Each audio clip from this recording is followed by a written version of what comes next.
What happens when your COVID symptoms simply won't go away? When I got COVID in June last year, it just didn't go.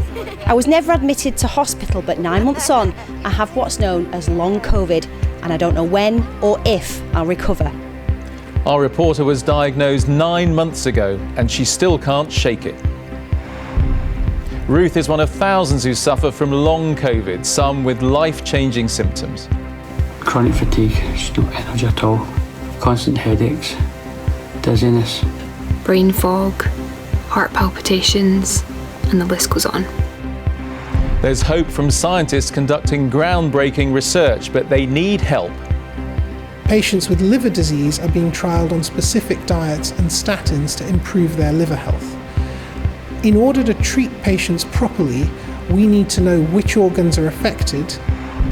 Tonight, we look at the next frontier of our fight against the coronavirus on Living with LongCovid, a 5 News Tonight special.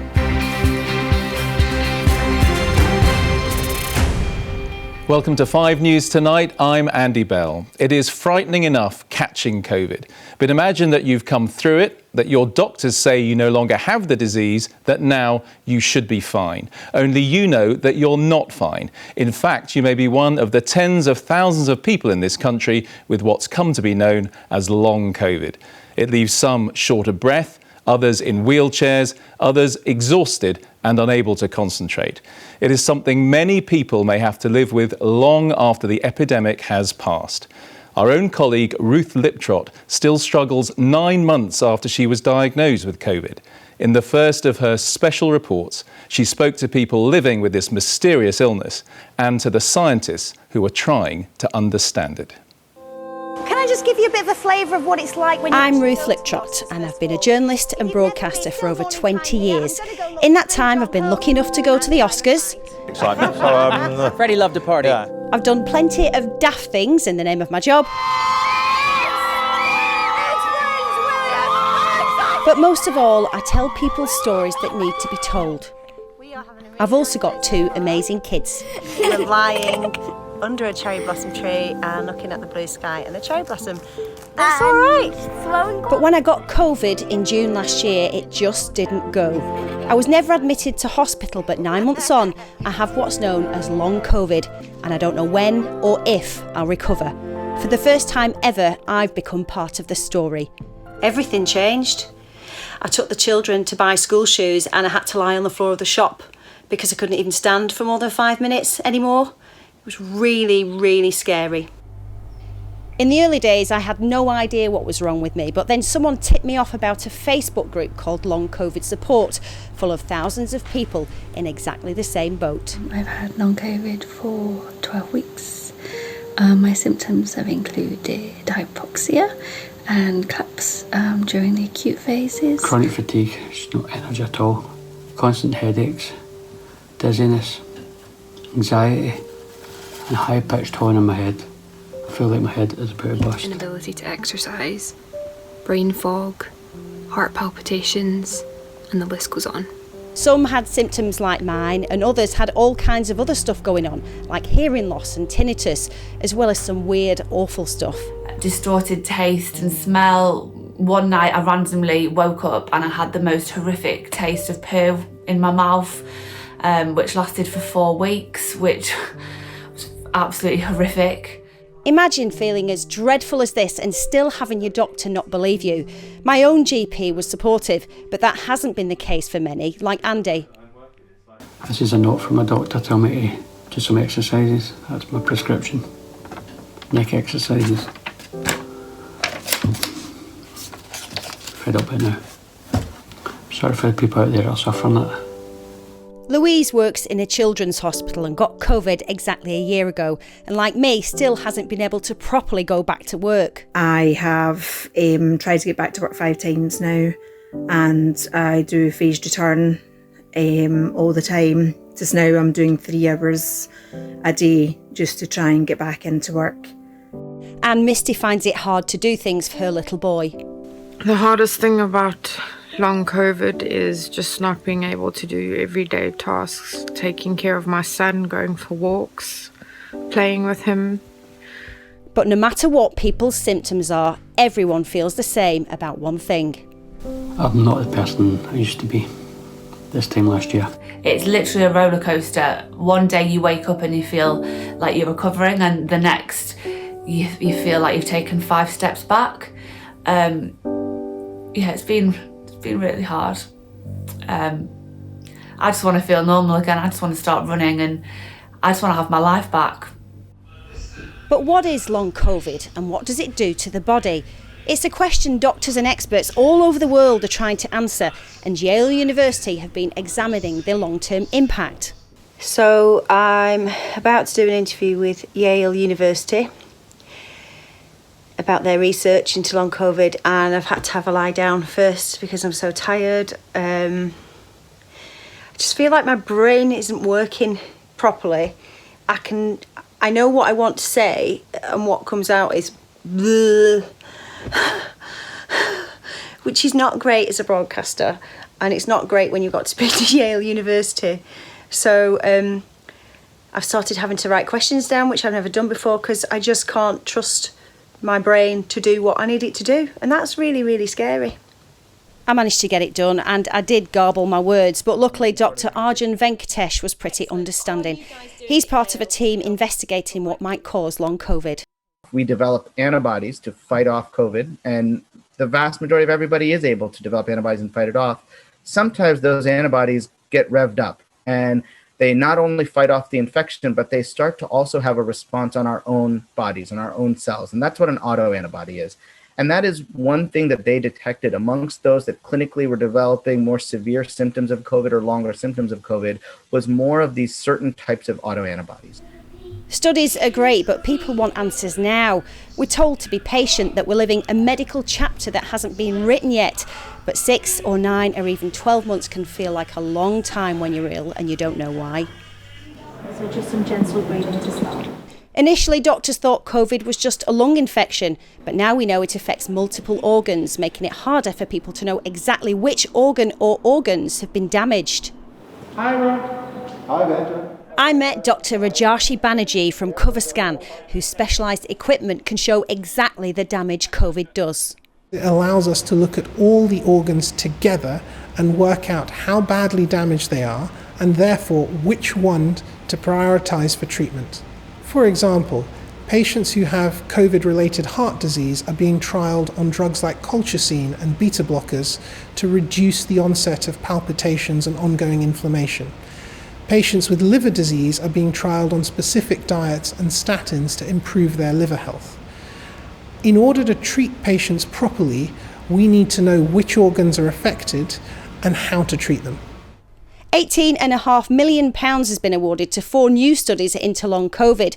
But some long haulers feel the studies are too focused on symptom tracking rather than working out the underlying causes. Professor Danny Altman at Imperial College London's been involved in researching the illness since last summer. I've had a penny for every colleague who said to me, who sort of poo-pooed it and dismissed it, and said the most common quote is, well, you're bound to feel a bit rough when you've been in hospital. Well, it takes no account of the data. Some of them have been at home, some have been in hospital, some are old, some are young. So it's not a kind of, cultural phenomenon of people who feel a bit needy or something. It's across the globe, and they're all reporting the same thing. If any of my biomedical research colleagues don't believe it, they only have to look at the CT scans and the MRIs to know that there's organ damage going on. We just need the research. Finding a vaccine so quickly for coronavirus felt like a miracle made real by scientists. It's hard not to be scared that there doesn't seem to be the same urgency when it comes to figuring out long COVID. Having long COVID feels a bit like being in an indefinite lockdown. And I just worry that over the coming months, as things start opening up, people like me are going to be forgotten about, or even collateral damage. And it feels like everybody else has got a roadmap, but there is no roadmap for us. Without a map, what are you? Lost. That's our colleague Ruth Liptrot. We're now joined by Claire Hastie, who lives with long COVID. Determined to do something, she started the support group you saw in Ruth's report, which has brought together tens of thousands of people suffering from the illness. Claire, good evening. Hi. Hi there. First of all, just tell me, how were you before you caught COVID, and how are you now? I was very active before, always on the go, worked 5 days a week, busy mum of 3 boys, a single parent, very active social life. I used to commute 13 miles on my bike. There I am on the end of a London to Amsterdam charity fundraiser. Packed life into the full. Tried to just do as much as I could. And my life has been completely transformed. I mean, how are you now? What can you do? What can't you do? I use a wheelchair. If I can walk, well, on a bad day, I can't even walk 10 metres. I need a wheelchair to go anywhere. I can drive and walk a very short distance, like to a bench in a park and that kind of thing, but otherwise I need to use a wheelchair. I'm unable to do my job because of the cognitive impairment. I can't concentrate. I get distracted so easily. I forget things all the time. So I don't know what the future holds in terms of my ability to work, which as a single parent is worrying. I have pain in my joints. I have heart pain. I have all sorts of food intolerances. So it feels like Russian roulette. You look at your plate and you think, what might trigger me? Yesterday, I spent most of the day in bed feeling dreadful. And the only thing I can put it down to is that I ate a stuffed mushroom, of all things. So, yeah, life is complicated now. I mean, when you go to see doctors, what do they say to you about this? I mean, I actually haven't really seen doctors for a long time. Well, I had an MRI scan actually on a couple of days ago, so in the hope that I might be able to get the pain out of my shoulder. But no one's been able to help me. My GP has been sympathetic, but says, I don't know how to help you. I went to A&E 5 times in the early couple of months of my illness. Thought I was going to die, wrote my end-of-life wishes, said what I thought would be my final words to one of my children who happened to be walking past my bedroom. But the medical profession doesn't know how to help. A lot of our scans come back as normal, and yet we feel far from normal. Just desperate to get back to living our old lives, like someone said in the clip before. But that must have been so upsetting, to be feeling that you're at that stage and speaking to your children in that way. Oh my gosh! I mean, it actually at the time of it happening, I was too out of it. It was when I woke up the next morning and was surprised to wake up the next morning. That's when it kind of hits you and the emotion. But yeah, and we're the supposed mild cases that weren't hospitalised, and yet so many of us in our group who weren't hospitalised wrote our end-of-life wishes. I'm not alone. I'm not unusual in that respect. So it's sorry to been interrupt. very traumatic for lots of people. I'm sure, and that you formed a support group, and I see you're wearing a blue flower. Can you just tell me a little bit about the significance of that? Yeah, I've been making these just heart-shaped flowers for the blue for the NHS, where the centre signifies the lives lost during the pandemic, and the 4 petals represent lives changed through LongCovid, and also the working lives dedicated during the pandemic by NHS and care workers, other frontline workers, and the scientists and researchers who've been, the epidemiologists and the people working on the vaccine. I just wanted to kind of capture everything in one symbol to show what we as a country have been going through, and to kind of honour all of the people. And all of those people converge in our group. A lot of our group have lost loved ones. Lots of people in our group are frontline workers who caught the virus at work through no fault of their own.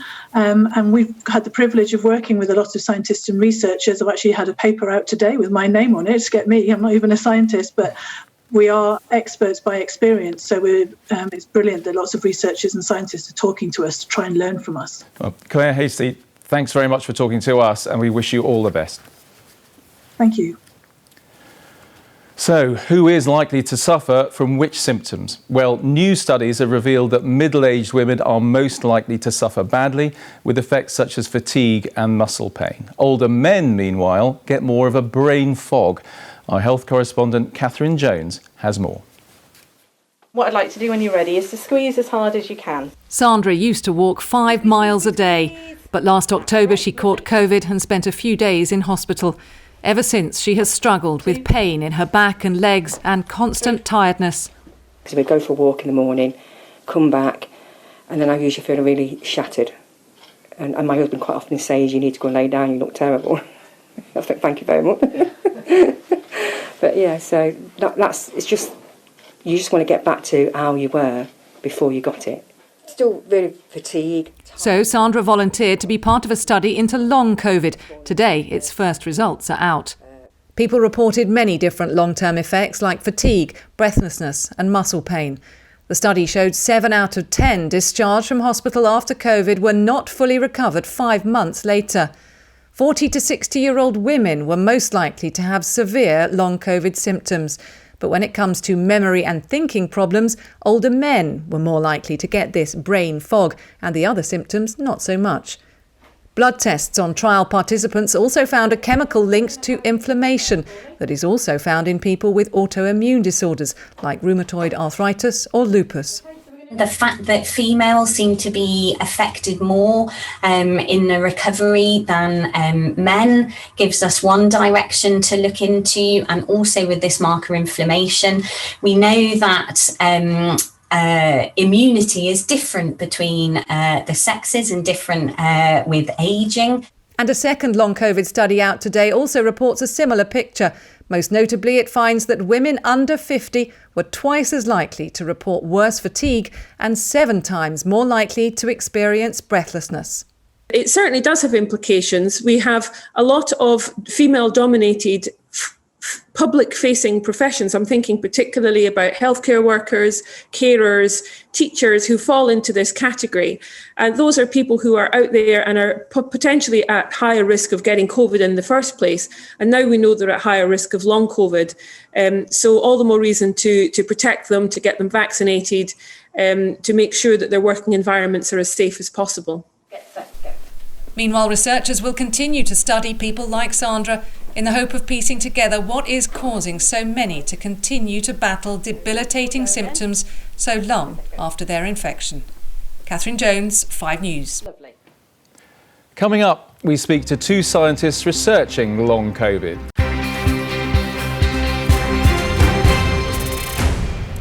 Welcome back to our 5 News Tonight special, where we've been talking about long COVID.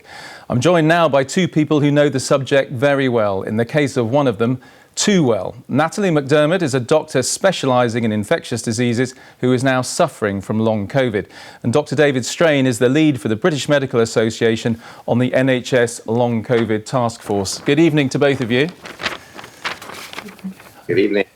Natalie, I first met you a year ago when I came to speak to you at the beginning of this pandemic, and you were an expert in the field and you explained to me what we knew then about this mysterious disease. And then you caught it. Tell me what happened. So I was just reflecting on that, actually, Andy, as well, that we probably spoke about a year ago. But I returned to clinical work at the beginning of March last year. And during working in one of the hospitals, I contracted COVID. But that was at the end of March, and I fully recovered that time. But I believe I became infected again at the end of May. Which I know that sounds unusual, but I think we have seen cases of that now. And in May time, I had almost an identical illness, but I didn't fully recover at the end of it. So during that illness in May, I developed nerve pain in my feet and just felt really not quite right, and I couldn't walk properly. And even though all my other symptoms improved, that didn't after about 2 weeks, and it actually continued to gradually get a bit worse. And since that time, it has just continued to deteriorate, really. And now I can't really walk more than a couple of 100 metres without using crutches.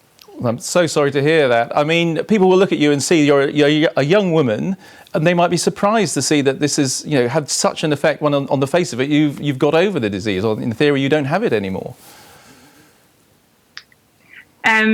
Yes, and I think outwardly that sometimes things can look okay, but for some reason my body and this virus don't really get along, and certainly it's caused some form of damage to my spinal cord. It's not exactly clear what, and there hasn't really been any improvement in my symptoms so far. Dr. Strain, if I can ask you, why is it or do we know why some people seem to get long COVID and others who've had the disease don't? Do we have any idea why that happens? We don't know for certain why. We're doing a considerable amount of studies looking into all of the risk factors, whether it be the genetics, whether it be the microbiome, the bugs that live in our gut that we're dependent on our vitamins, or whether it just be bad luck, and we just don't have the answer. But we are desperately looking forward, because that's going to be the guide in order to give the specific treatments that we need for this. I mean, obviously, the best thing to do is not catch COVID in the first place. But if people do, is there anything they can do once they've caught it to try and prevent getting long COVID afterwards? One of the common features amongst the people who develop long COVID is that they tend to be the people who tried to work through it. The people like Natalie or Claire that we saw before, that as soon as their 2 weeks infectious period were up, they were back on the front line, they were back doing the job as quickly as possible. And that does seem to be a common theme that comes through with the people that we're seeing both in the clinical trials and in the clinical service, that it does appear to be this not listening to your body and not taking it easy from the beginning. So the simple solution is, if you are unfortunate enough to catch long COVID, it's take it easy, listen to your body, and take your time to get better. Of course, the best way is not catch COVID in the first place.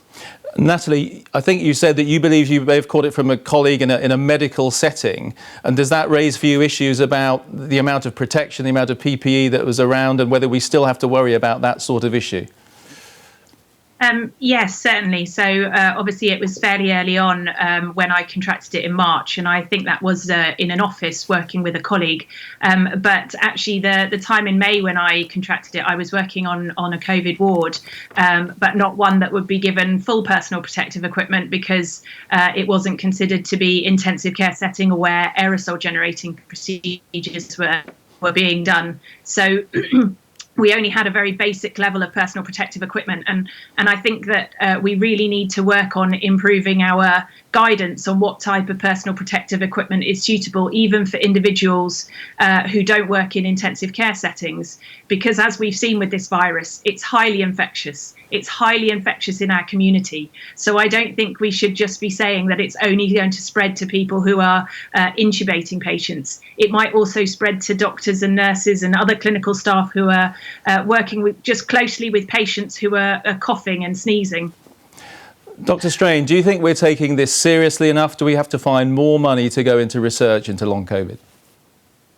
Well, I'm a clinical academic, so I'm always going to say we need more research and more money.